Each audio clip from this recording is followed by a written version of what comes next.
there were no Brunei representative before, and I was the first one. Okay. And that was Nice. like, okay, this create a lot of pressure because you wanted. It's actually an NGO that provides free education for underprivileged kids. It's not just about helping them doing their homework, but providing them the skills that you never thought people would train them. Basically, like teaching them how to ride a bike, building their own kayaks. Really, yeah. Kayaks, okay. Yeah, they do. So Okay. the community itself approach, to rebuild back the country, and of course, doing all this fundraising and everything. They don't really wait for the government. Each of them really plays the part.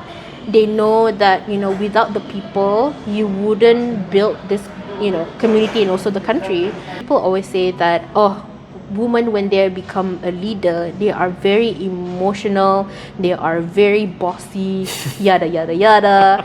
But then attending this type of summit, hello, my name is Izyan Anver. I'm the president of the Brunei Youth Council. Just elected recently in 7 December, on 7 December. Other than being the president of the Brunei Youth Council, I'm also the ambassador for Women Tech Makers Brunei, and also the organizing committee for Google Developer Group Brunei. Just to list out the programs that I have attended this year, especially the second half of the year. In August, I actually attended ASEAN-IPR Women in Peacebuilding. September, I've attended Harpswell Women Leadership Summit. In October, I've attended NGO Fellowship. And towards November, I attended ASEAN Youth Fellowship Program, and also SALAAMindanao and beyond in Peacebuilding for interfaith and interculture. And in December, I've attended Youth Synergy RISEAP Chiang Mai, based on Islam. Yeah. So the SALAAMindanao and beyond, that one is in Philippines, right? Yes, correct. And then the ASEAN Youth Fellowship one is It's in Singapore and also Malaysia. okay. Maybe you can also share a bit like what are all these programs for? Like what is the goal of the programs, or like Basically, the the objectives lah. Yeah. Objectives. If for ASEAN IIPR Women in Peacebuilding, it's actually a program relating to peacebuilding itself, but for women, basically leaders, community builders, women in government and also private sectors.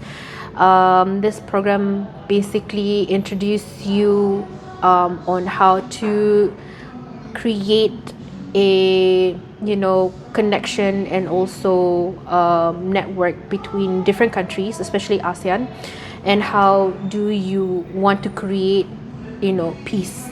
So reason why it is called peace building is how we are being trained and understand different concepts of how we can create this type of narratives. So it can be through media, it can be through collaboration with different countries.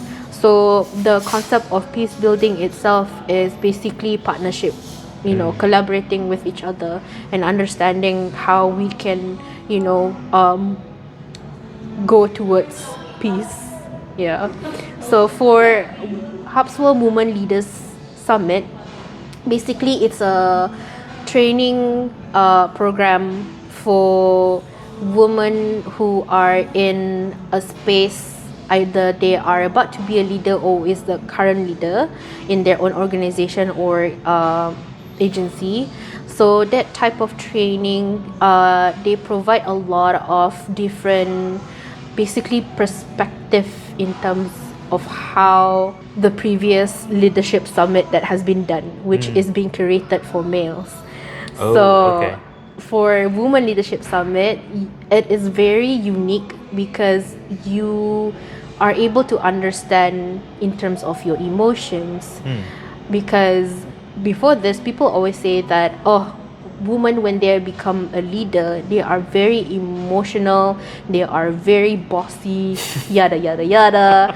But then attending this type of summit, it changes your perspective in terms of why women are being called bossy and all these names. Is because women were not being women were not being given that type of opportunity to lead sometimes, because they always think that it's always the male who have the power and authority to lead. But women can actually play the part, well, not to say better, but more organized, more composed, I guess. So this summit actually is a training ground for you to understand yourself instead of understanding others, because through yourself you are able to understand your type of leadership, whether it's passive, aggressive, and it covers a lot of things. Basically, you learn about storytelling, how to make people pay attention to you and really listen to you. And this type of workshop as well gives you a lot of basically choices on making decisions without feeling the obligation, or basically to have that kind of feeling that, oh, am I being emotional? Am I being too bossy? Basically, it's like a very good program where you are connected to yourself. You understand why the way you are now. It's basically a training program lah. Like even though it's called summit, but it's not a program where you just attend between those 1 week period, but you actually been trained to do a lot of assignment, being given different groups of people for like 6 months prior the event.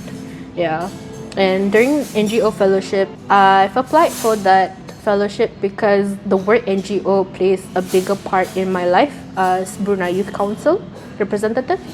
So I didn't know that I would get it because it's in Taiwan. And also like there were no Brunei representative before, and I was the first one. And that was nice. Like, okay, this create a lot of pressure, because you wanted to showcase the the good side of Brunei, like what we've been doing in the community. So NGO Fellowship really taught me a lot in terms of how civic engagement really plays a bigger role in their country, because they have a lot of natural disaster and everything. So the community itself approach to rebuild back the country. And of course, doing all this fundraising and everything, they don't really wait for the government. Each of them really plays the part. They know that without the people, you wouldn't build this community and also the country.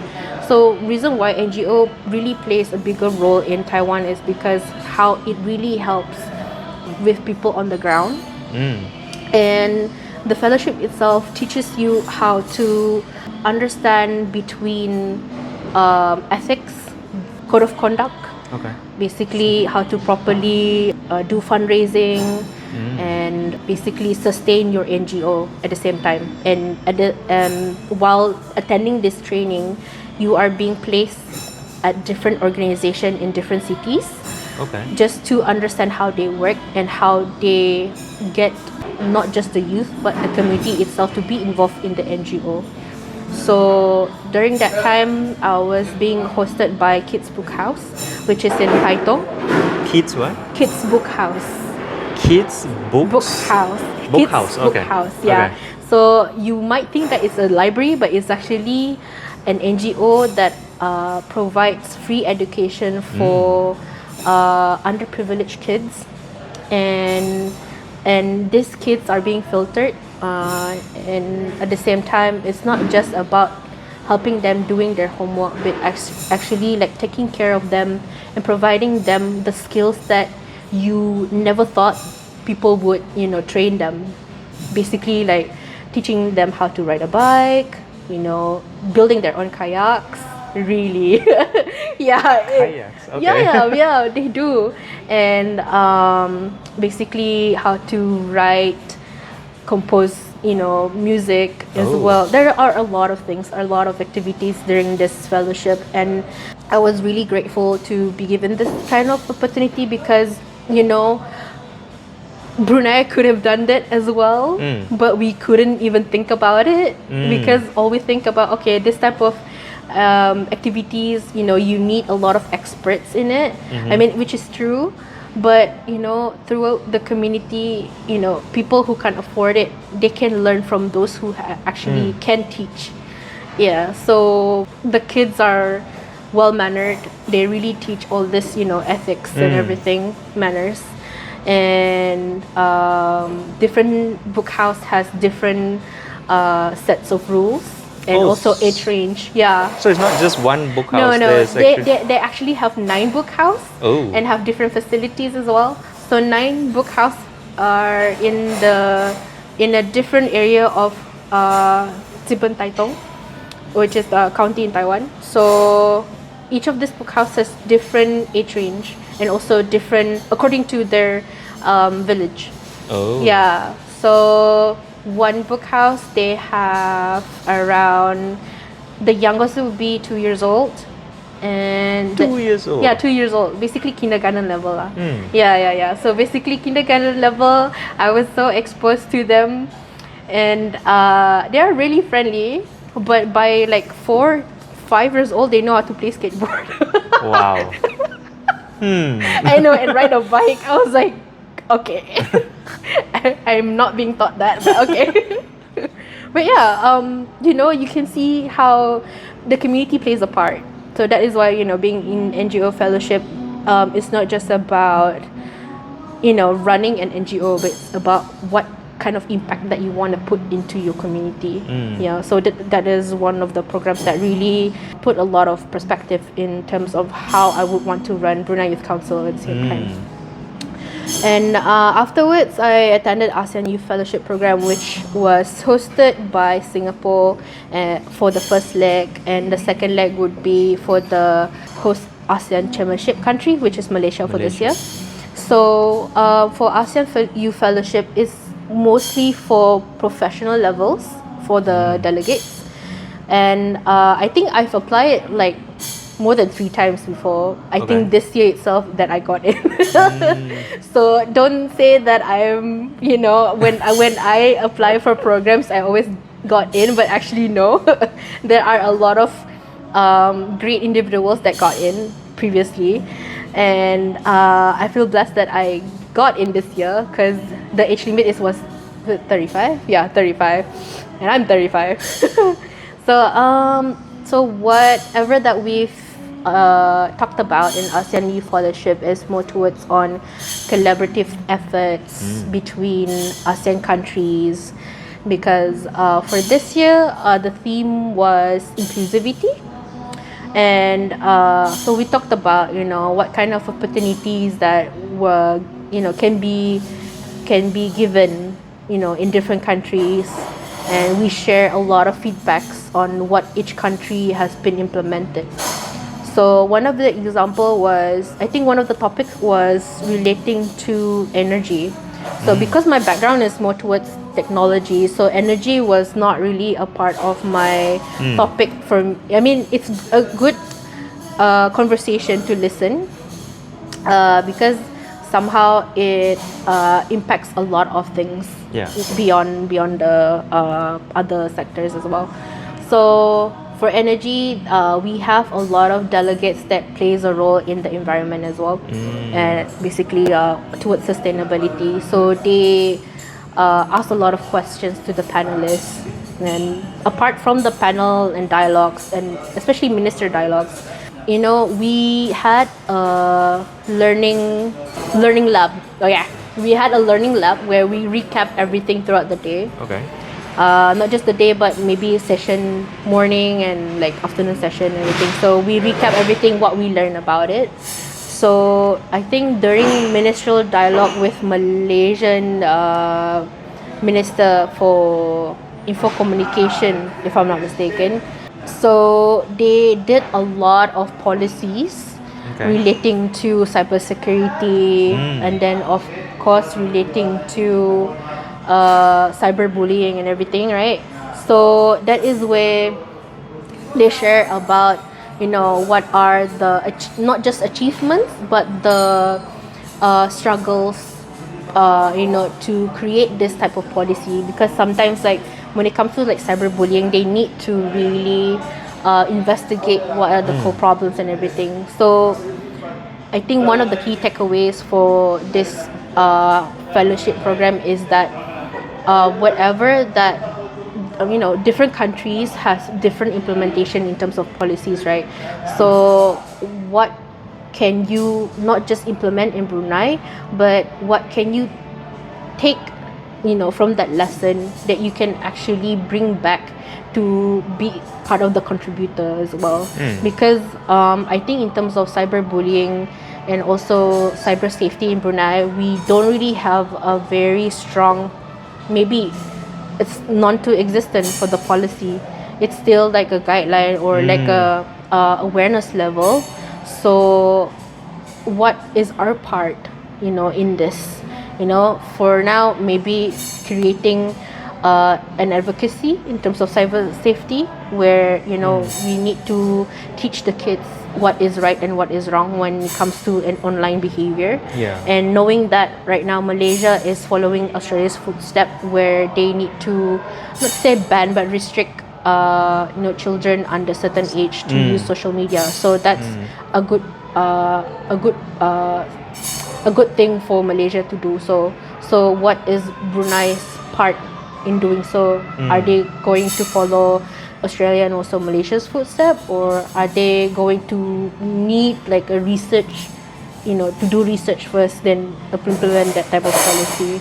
So I think attending this fellowship program is not just exchanging ideas or the current policies in different countries. It's mostly towards sharing what can be done bilateral or multi countries as well. And it's a good program for those who are in a professional settings, because most of the delegates that are in the fellowship are either CEO levels. And there are government officers, business founders. They are a really, really big, they are more bigger than me in terms of roles. But and for Brunei part, we have 3 people representing, and one from Wawasan office, one is from Fatih Aquaculture. He has 4 businesses. And I think he is going to expand into more business. Mine is from Brunei Youth Council. So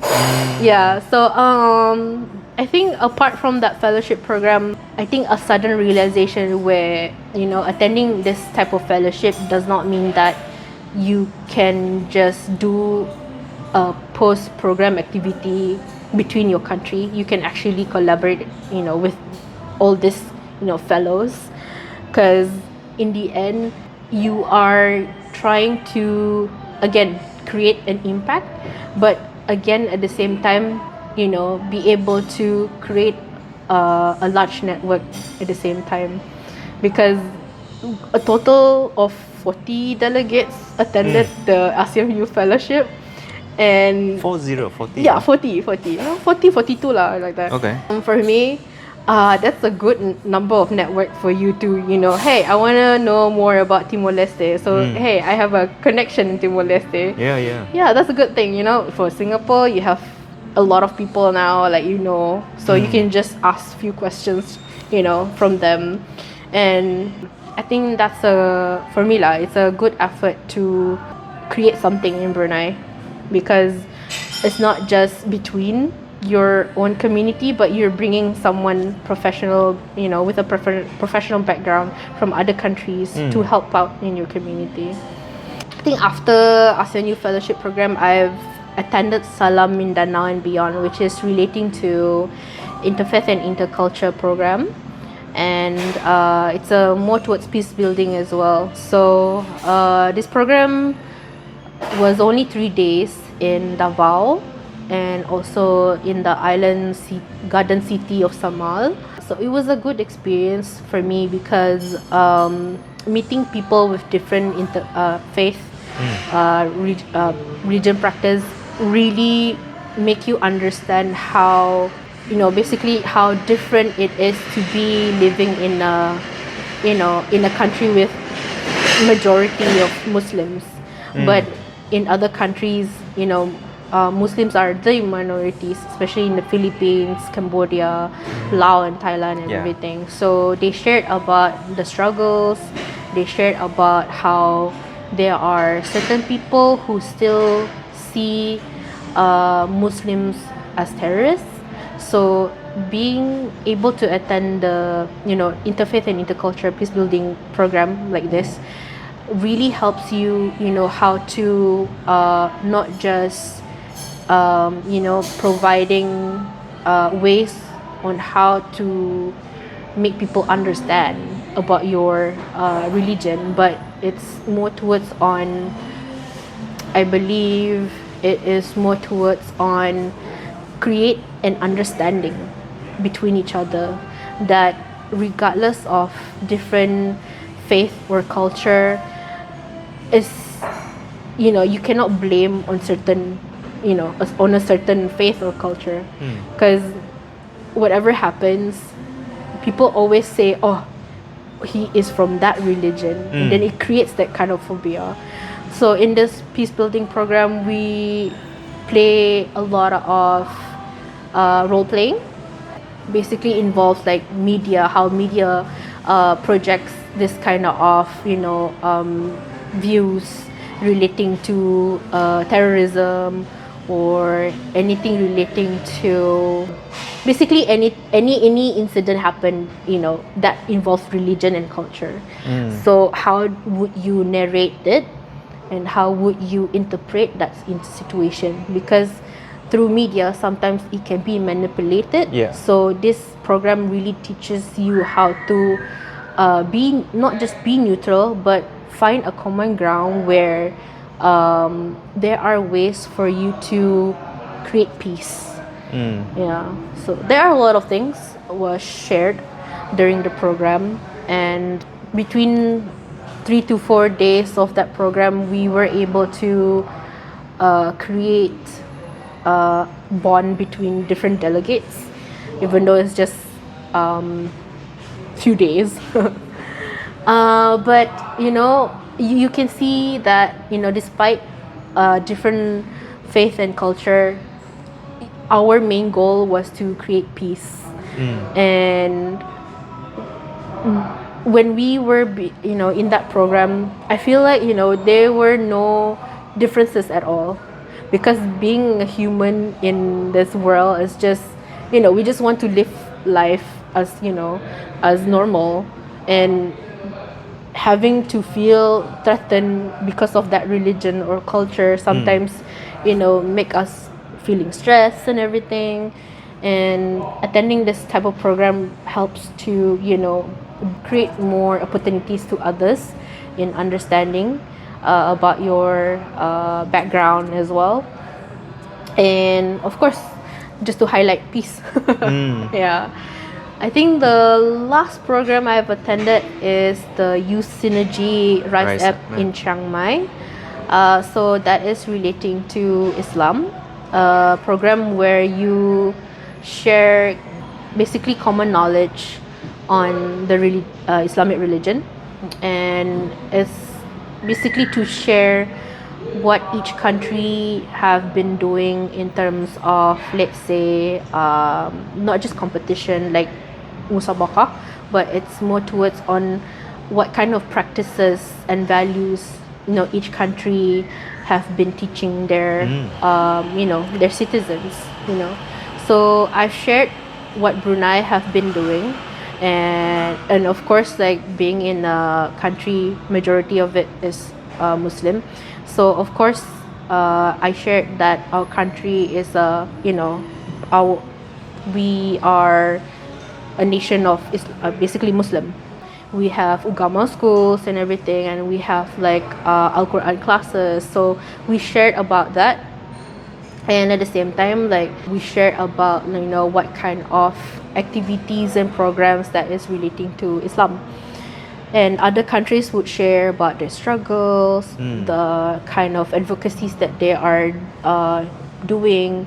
So this kind of program, basically, it makes you feel that, of course, Islam is a religion of peace, but sometimes, like in other countries, they don't see the religion, brings peace, because how people narrate it, how people project like the religion of Islam is a terrorist. So in this program as well, we share about the issues that arise in different countries, especially from different delegates that are representing, and from there we have a roundtable discussion on why certain countries have issues relating to Islamic religion. So it was for me it was a good program, because it not just basically give you a new view of, not to say new view, but a fresh view of your own religion, but it makes you appreciate it more, because sometimes you forgot that even though you being an individual, a Muslim individual, but sometimes you forgot that whatever practices and values that you have been preaching, sometimes you forget that different countries are encountering different things, and whatever that you been given in schools, other countries are not being given the same thing. They need to research again. They need to learn from other other channels, and like seek new teachers to help them to understand more about the religion. So for me, this program, it's for me it's about appreciating Islam in a very good light now, because sometimes when you are so used to know that, oh, I'm a Muslim, but in what way, people will ask me, in what way would you say that you're a Muslim? It's just because you cover yourself? It's just because you pray? It's how you practicing it? Like sometimes you forgot that how you approach people, how you talk to people, basically that's how people see the value and the teachings that you have in your own religion. There are a lot of things to be covered at that time, and even though it was just a 3-day program, but it covers a lot. And I think I would want to promote that program to a lot of Bruneian youth, so that they can have like open mind, learn more from different countries, how they practice their religion, because in different countries they are not being given the space to practice Islam safely. Yeah, so yeah. Can you give an example? Like, I mean, what I've mentioned earlier was how different countries right now, when they mention the the religion, Islamic religion, they will say, oh, they need a lot of things, to provide, like for graves, a space for grave lah, and then like they need this, a lot of halal food, blah blah blah. I mean, they don't understand the definition of halal food, because in media they say, oh, we don't want halal food, but they don't know the real definition of halal food. It's actually about cleanliness, and also eating foods that are permissible in Islam. So sometimes, like, okay, in different countries we say, oh, halal, but we don't know how they prepare it.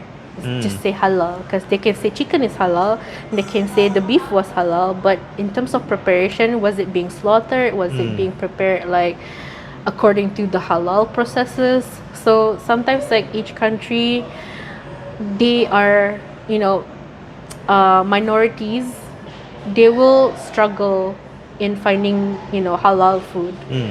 And then having to practice their religion, and also, when there are deaths, they need to find grounds that they can be buried in. So there's not a lot of countries that provide and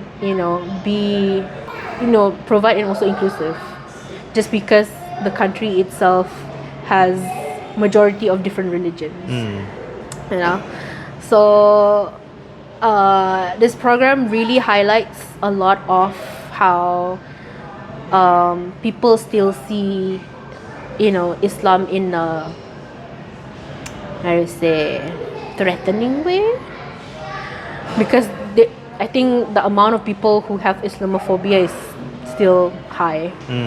So I think being in this program is to put into like a very gentle perspective, where how we promote the religion, and not to force people into loving that religion, but to actually slowly introduce them in a manner where Islam is a religion of peace, instead of introducing them, Islam is one true religion, you are going to hell because you are a different religion, like that. So one advice and tip was being shared to us. People who don't really understand Islam is because how it was being narrated differently from different people, and how people introduce you macam like, oh, I'm a Muslim, but he's not.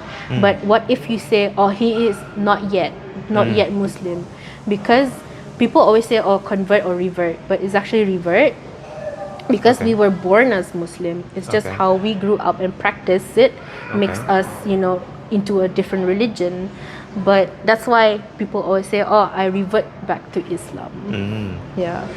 So, and I love the part where they shared that the next time you have a friend that is a different religion, if they bagi salam or like ask if you're Muslim or not, they say not yet.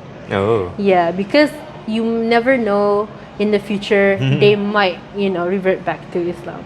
So it's like a it's a gentle way, it's like a gentle parenting. But in in this program it's like a gentle parenting. So I was like, oh, I never thought of that when saying to strangers. And it's a program definitely that really gives me a good light for Islam. So I think when it comes to peace building, regardless in women in peace building or interfaith or interculture, memang like peace building really plays a part in our lives and also in our country, because we don't want to we don't want to create chaos. we want to show that Brunei is a country that showcase a lot of how do you say, I think in diplomatic way would be we promote peace, and we try to be neutral as possible, because if the more we show, it's like weighting scale, if the more we show on the other side, it's like unfair on the other side. So if we remain neutral and use like a it creates peace, actually, sort of. I don't know how to really explain this because I'm not a diplomat. So you don't have to explain. But the key point of that is, when it comes to peace building, regardless interfaith, interculture, or women being involved, is basically how we basically narrate things, because sometimes our words are being manipulated easily, and the moment it's being manipulated, people will say, oh, AI. Yeah, so if you use a lot of terms that is very diplomatic and neutral, basically, it's part of the creating peace for me. Like, how again, gentle parenting. Oh my god. But I think for leadership programs, you can see it from ASEAN Women Leadership Summit, which is the Harpswell, and also ASEAN Youth Fellowship. These two programs are more towards on building yourself, preparing yourself for your own career or for your own NGO. And I feel like all the programs that I've attended for the, from August to December, it's more towards on building myself towards the presidency.